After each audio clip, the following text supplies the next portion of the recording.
Most of you believe you know what love is, but there's something curious that happens when you try to put it into words, actually define it, not just describe what it looks like. It slips away. This isn't a flaw in any of you. It's built into the nature of what love is. And recognizing this is the first step to understanding why the question feels so elusive.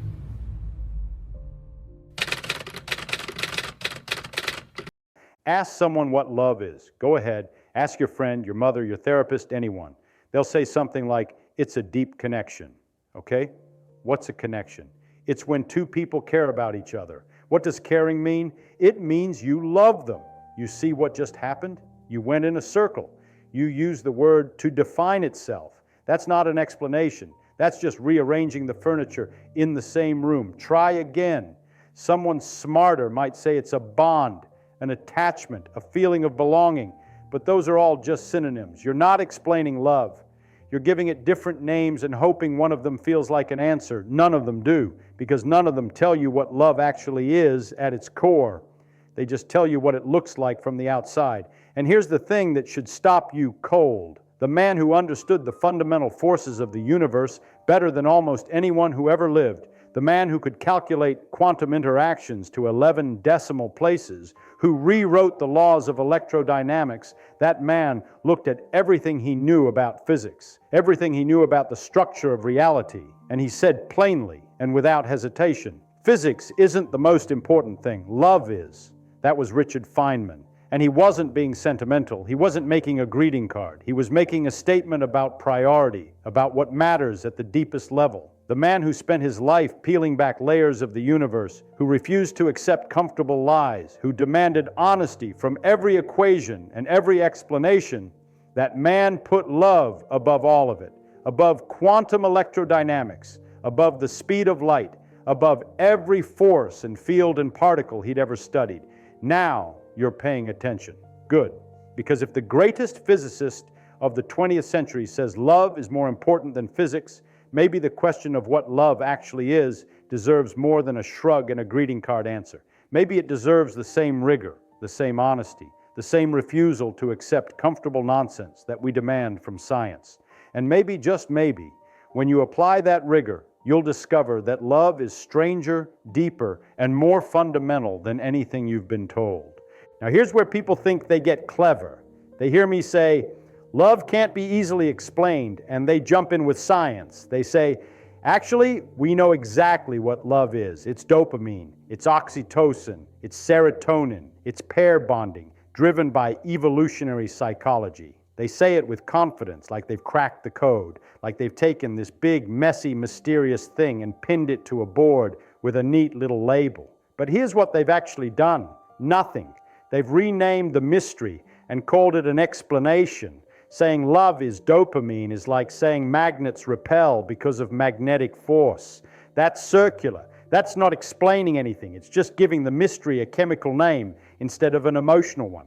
You haven't gotten any closer to understanding what love is. You've just moved the question one step back. Okay, love involves dopamine. Why does dopamine make you feel that way? Why does a particular pattern of neurochemistry produce the experience of devotion, of longing, of grief when it's gone? You can't answer that. Nobody can. The chemicals describe the mechanism. They don't explain the phenomenon. Saying love is oxytocin is like saying music is air vibrations. It's technically accurate, and it completely misses everything that matters.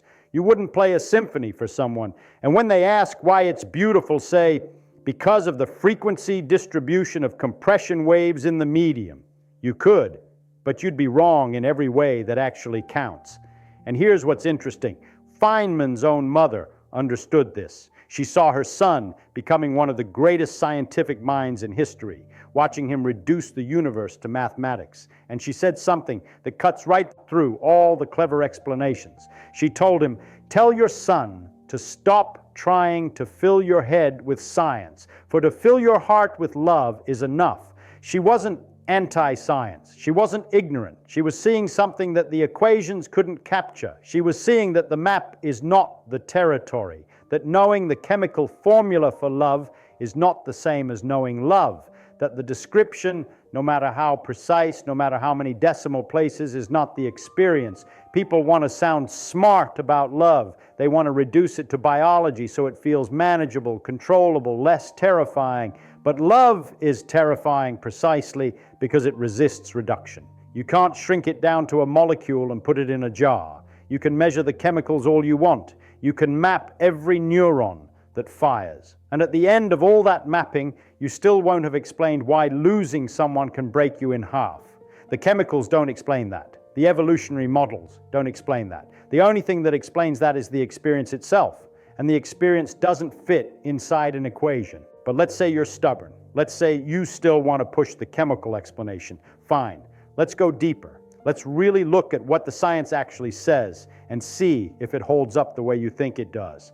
Oxytocin, the so-called love hormone, released when you hug someone, when you hold a baby, when you look into your partner's eyes. Sounds romantic, right? Except oxytocin is also released when you pet a dog, when you eat a meal with friends, when a soldier bonds with his unit before combat. It's not a love chemical. It's a social bonding chemical. It doesn't know the difference between your soulmate and your Labrador. So when someone tells you love is oxytocin, ask them this: is what you feel for your wife the same as what you feel for your dog? They'll say no, obviously not. Then it's not the oxytocin, is it?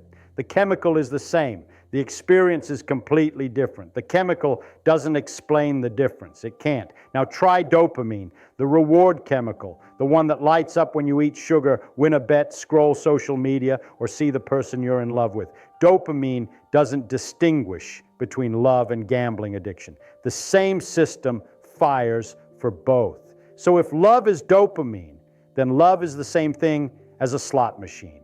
You know that's wrong. You feel it in your bones. But the chemical model can't tell you why it's wrong, because the chemicals are identical. Here's what's really happening. You're confusing the mechanism with the meaning. Yes, chemicals are involved. Nobody disputes that. But saying love is chemicals is like saying a painting is pigment on canvas. Technically, factually, molecularly correct. And it tells you absolutely nothing about why the Mona Lisa makes you stop and stare. You wouldn't look at a sunset and say, that's just photons hitting my retina at wavelengths between 620 and 750 nanometers. You could, but you'd be stripping away everything that makes it a sunset. You'd be describing the delivery system and ignoring what's being delivered. Feynman understood this better than anyone. This is a man who spent his entire career reducing the universe to equations. He could describe the interaction of light and matter with more precision than any human being alive. And yet, he never once tried to write an equation for what he felt when Arline smiled at him. Not because he couldn't do the math, because he understood that the math describes the mechanism, not the experience. He understood that knowing the wavelength of red doesn't tell you what red looks like, that knowing the molecular structure of a rose doesn't tell you what it smells like, that knowing every synapse that fires when you love someone doesn't tell you what love feels like. The map is not the territory. The equation is not the experience, and no amount of chemical analysis will bridge that gap. So stop pretending the chemistry explains anything. It describes, it catalogs, it measures, but it doesn't explain, not where it counts. Now here's the other explanation people love to throw around. Evolution. They say love is just your genes manipulating you into reproducing. Natural selection built this feeling because organisms that bonded with mates had more surviving offspring. Love is a trick, a biological bribe, your DNA's way of keeping you around long enough to raise children. It sounds clever, it sounds scientific, it sounds like the kind of hard-nosed, unsentimental truth that smart people are supposed to accept, and it's completely inadequate. Let me show you why. If love exists purely for reproduction, explain this. Why do you love your friends? You're not going to have children with them. There's no reproductive advantage to the grief you'd feel if your best friend died tomorrow. Why do people love their dogs, their cats, an animal of an entirely different species that will never carry your genes forward? Why do elderly couples who can no longer reproduce still hold hands, still cry at each other's hospital beds, still fall apart when one of them dies? If love is just a reproductive strategy, it should shut off when reproduction is no longer possible. It doesn't. It gets stronger. Why do people fall in love with someone they can never be with? Someone across an ocean, someone who doesn't love them back, someone who's already gone. Evolution doesn't explain any of this. Evolution shaped the capacity for attachment, sure, the way gravity shaped the capacity for rivers. But saying evolution explains love is like saying gravity explains why you cry at a funeral because tears fall down. Technically, gravity is involved. The tears do fall, but you'd have to be profoundly confused to think gravity is the explanation for grief. The mechanism is not the meaning, and Feynman knew this. He didn't just know it intellectually, he lived it. He once said, "You will never live if you are looking for the meaning of life. Fall in love with some activity and do it." Notice what he didn't say. He didn't say, understand the evolutionary basis of passion and then strategically allocate your time.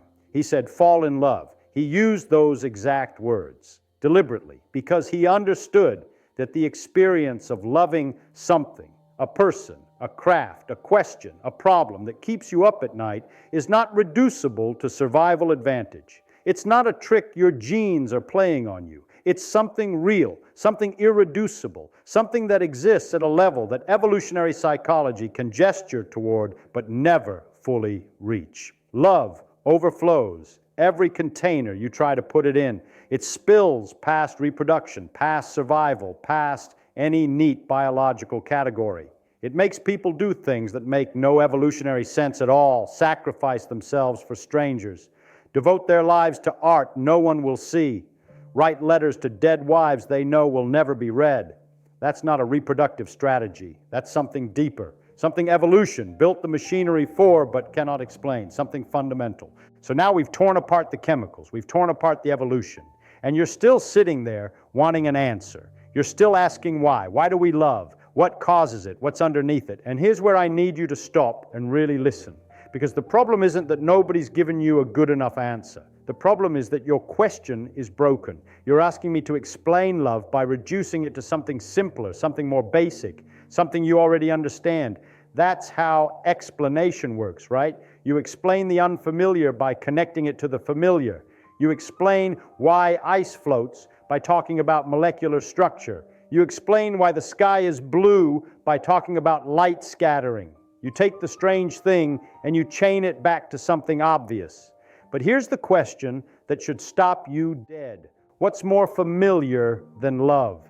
You felt it before you could walk, before you could speak, before you knew a single word in any language. You reached for your mother's face and you felt something. That thing you felt, that pull, that need, that warmth. You've known it longer than you've known anything. Love isn't the unfamiliar thing that needs explaining. Love might be the most familiar thing you have. So when you ask me to explain love by reducing it to something simpler, I have to ask you, simpler than what? What are you going to reduce it to that you understand better than you understand love? Chemicals.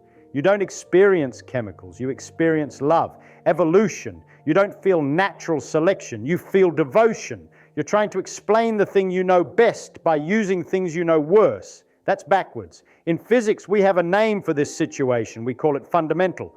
A fundamental force is one that can't be reduced to anything deeper. It's not caused by something else. It's not derived from something simpler. It just is. The electromagnetic force is fundamental. Gravity is fundamental. You can describe them with equations. You can predict their behavior with extraordinary precision, but you cannot explain why they exist by pointing to something underneath them. There is nothing underneath. The chain of why ends there. And maybe, just maybe, love is the same kind of thing. Not a physical force, obviously, but a fundamental experience, something that sits at the bottom of the human condition, the way electromagnetism sits at the bottom of physics, not derived from chemistry, not caused by evolution, not reducible to neurons or hormones or survival instincts, something that just is, bedrock. Feynman understood this about the universe. He spent his career telling people that at the deepest level, the honest answer is, that's what we observe. No story underneath, no comfortable narrative, just reality being what it is. Maybe love deserves the same honesty. Maybe instead of demanding a why that doesn't exist, you should accept that love is fundamental and start asking better questions. Not why does it exist, but how does it work? What does it do? How does it change you? And that last question, how does it change you? That's where things get interesting, because physics has something to say about this. Not about love directly, but about what happens when things connect. In physics, particles don't exist in isolation. Not really. An electron sitting alone in empty space has certain properties: charge, spin, mass. But those properties are abstractions until the electron interacts with something. It's only when it encounters another particle, when it enters a field, when it becomes part of a system, that its properties actually manifest. An electron in a hydrogen atom behaves completely differently than a free electron, not because the electron changed, because the relationship changed. Put an electron near a proton and suddenly you get chemistry. Put it in a crystal lattice and you get conductivity. Put it in a magnetic field and it does things it would never do alone. The particle is the same. But what it's capable of depends entirely on what it's connected to. Quantum entanglement takes this even further. Two particles can become entangled so that the state of one instantly reflects the state of the other, no matter how far apart they are. They're not just near each other, they're part of each other. The system they form has properties that neither particle has alone. Physicists call these emergent properties. Things that exist in the relationship that don't exist in the components. Now think about people. Think about who you are when you're alone versus who you are when you love someone. You're not the same person. And I don't mean that in some soft, poetic greeting card way. I mean it literally. Your behavior changes. Your priorities change. Your capacity for sacrifice, for patience, for courage, things you didn't know you would suddenly appear. Not because someone gave them to you, because the connection brought them out. The version of you that exists when you love someone is not a diminished version, not a distracted version, not a weakened version. It's a more complete version. Properties emerge in you that don't exist when you're alone. Just like the electron, just like the entangled particles. The system has capabilities that the isolated components don't. Feynman understood this, not just about physics, but about life. He said, the only way to deep happiness is to do something you love to the best of your ability. Not something profitable, not something strategic, not something that makes evolutionary sense, something you love. Because he knew that connection to a person, to work, to a question that won't let you sleep, changes what you're capable of. It doesn't just make you feel different, it makes you different. The relationship isn't separate from you, it's part of what you are. And without it, there are things about yourself you will simply never discover. Now, you're probably thinking, okay, but love still feels mysterious. It still feels like something that should have an explanation, something I should be able to figure out if I just think hard enough. And I understand that impulse. I really do. But let me ask you something. Why do you trust your rational mind to handle this? Your rational mind thinks the desk in front of you is solid. It's not. It's almost entirely empty space. Atoms are 99.9999% nothing. The only reason your hand doesn't pass through the desk is electromagnetic repulsion between electrons that never actually touch. Your rational mind thinks you're touching things all day long. You're not. You have never touched anything in your entire life. Every sensation of contact you've ever felt is electrons pushing electrons through empty space. Your rational mind thinks time moves at a constant rate. It doesn't. Time slows down when you move fast. Time runs differently at different altitudes.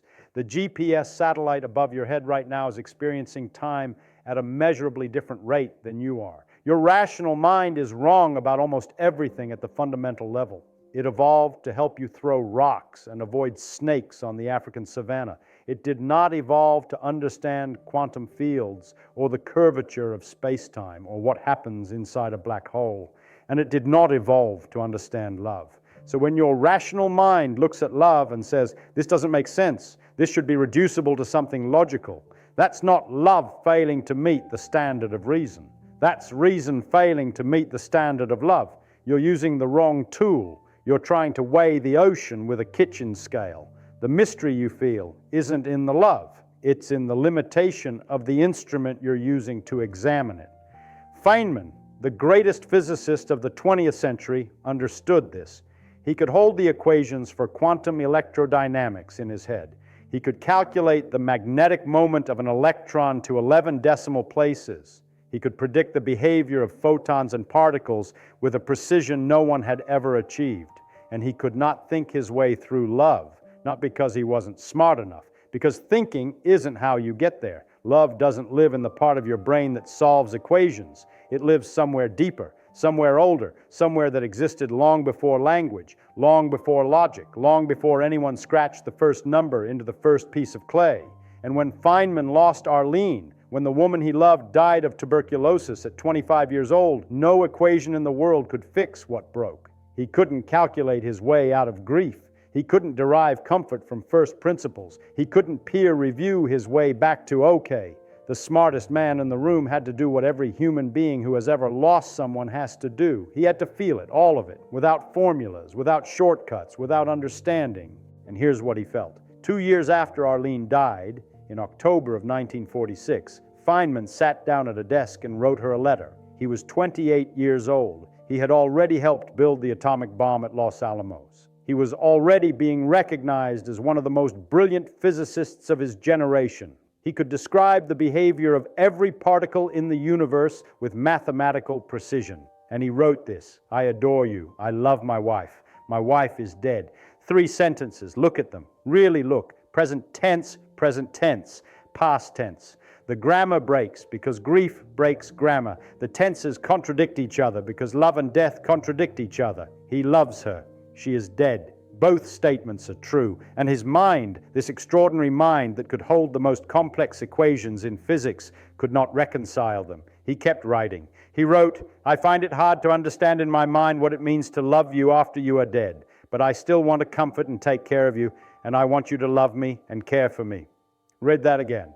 This is a man who understood quantum mechanics, a man who could calculate the probability of every interaction between light and matter, a man whose entire life was built on understanding things precisely, completely, without ambiguity. And he is telling you plainly that he cannot understand this, not because it's complicated, because it's beyond the reach of understanding. He still wants to take care of her. She's dead. He still wants her to love him back. She can't. He knows this. He knows it with the same certainty he knows the speed of light, and it doesn't matter. The knowing doesn't touch the feeling. The feeling exists in a place that knowledge can't reach. He ended the letter with a postscript. P.S. Please excuse my not mailing this, but I don't know your new address. He folded the letter. He sealed it. He never sent it. It was found in his desk after his own death. 42 years later, still sealed. For 42 years he carried that letter through a Nobel Prize, through 2 more marriages, through decades of discovery and teaching and fame. He never opened it. He never threw it away. He just kept it. Now tell me that's dopamine. Tell me that's oxytocin. Tell me that's an evolutionary strategy for pair bonding to maximize reproductive success. Tell me a chemical released in his brain in 1944 was still controlling his behavior in 1988. Tell me natural selection explains why a man kept a sealed letter to a dead woman in his desk for 4 decades. You can't, because it's not chemistry, it's not evolution, it's not neuroscience, it's something fundamental, something at bedrock, something that the most powerful scientific mind of the 20th century encountered and could not explain, could not reduce, could not fit inside an equation, something physics can't touch. So here's where we flip this whole thing around. You came here wanting me to explain love. You wanted me to take this big, overwhelming, terrifying thing and reduce it to something smaller, something manageable, something that fits inside a sentence you can repeat at dinner parties. Chemicals, evolution, attachment theory, some neat little framework that makes love feel less dangerous, less consuming, less like the thing that can destroy you and rebuild you in the same breath. But I'm not going to do that, because reducing love to something simpler isn't an explanation, it's a demotion, and love doesn't deserve a demotion. Let me tell you what I think is actually going on. You've been asking the wrong question this entire time. You've been asking what explains love, but maybe love is the thing that explains everything else. Think about it. Why do people build things? Not for money, not really. The people who build the things that matter, the art, the science, the institutions, the families, they build because they love something. They love the work. They love the people. They love the idea of something that didn't exist yesterday existing tomorrow. Why do people sacrifice? Not because evolution programmed them to maximize inclusive fitness, because they love someone more than they love their own comfort, more than they love their own safety, sometimes more than they love their own life. Why do people keep going when everything falls apart, when the diagnosis comes, when the business fails, when the person they built their world around is gone? Not because of serotonin, because somewhere inside the wreckage, there's still something they love, a child, a purpose, a promise they made, a letter they're still carrying. Love isn't the mystery that needs explaining. Love is the explanation. It's the thing that makes every other human behavior make sense. Without it, nothing adds up. With it, everything does. And just like electromagnetism, you don't understand love by finding something underneath it. There is nothing underneath it. You understand it the way Feynman said you understand physics. By working with it, by living inside it, by letting it reshape your intuition until the thing that once seemed mysterious becomes obvious, inevitable, the only thing that could possibly be there. You don't earn the intuition for electromagnetism by reading a paragraph. You earn it by solving problems, running experiments, spending years inside the mathematics until the equations feel like breathing. You don't earn the intuition for love by analyzing it from the outside. You earn it by loving, by showing up, by staying when it's hard, by grieving when it's gone, by writing letters you know will never be delivered, by carrying those letters for 42 years. That's not a failure to understand. That's what understanding looks like when the subject is bigger than your mind. Feynman looked at the entire universe, every particle, every field, every force, every equation, and he said, physics isn't the most important thing. Love is. And about Arline specifically, the woman who died at 25, the woman he never stopped reaching for, he wrote, "You dead are so much better than anyone else alive." That's not a man confused by emotion. That's a man who measured the universe and found one thing more vast. So the next time someone asks you what love is, don't give them chemicals. Don't give them evolution. Don't give them neurotransmitters or attachment styles or evolutionary psychology or any other framework designed to make love fit inside a textbook. Tell them the truth. Love is fundamental. There's nothing underneath it. It's not derived from something simpler. It's not caused by something more basic. It's not a side effect of biology or a trick of natural selection or a malfunction of your reward circuitry. It's bedrock. The chain of why ends here. The greatest scientific mind of the 20th century tried every tool he had. He had quantum electrodynamics. He had the path integral formulation. He had mathematics so precise it could predict physical reality to 11 decimal places. And none of it, not one equation, not one theory, not one framework could explain why he still loved a woman who had been dead for 2 years, for 20 years, for 42 years. He didn't try to explain it. He didn't try to reduce it. He just lived inside it. He carried it with him, sealed and undelivered until the day he died. And that might be the most honest thing any scientist has ever done, because the real misconception about love isn't that it's just chemicals. It isn't that it's just evolution. The real misconception is that love needs to be explained at all. It doesn't. It needs to be experienced. It needs to be lived in. It needs to be carried, even when it's heavy, even when it doesn't make sense, even when the person you're carrying it for doesn't have an address anymore. The fact that we can feel it, that we can share it, that we can lose it and grieve it and still carry it decades after someone is gone, that's not a mystery. That's not a malfunction. That's magnificent, not comfort, not equations, not simplicity. Truth. If you want to keep exploring the ideas that change how you see reality, subscribe to Feynman Physics. We'll see you in the next video.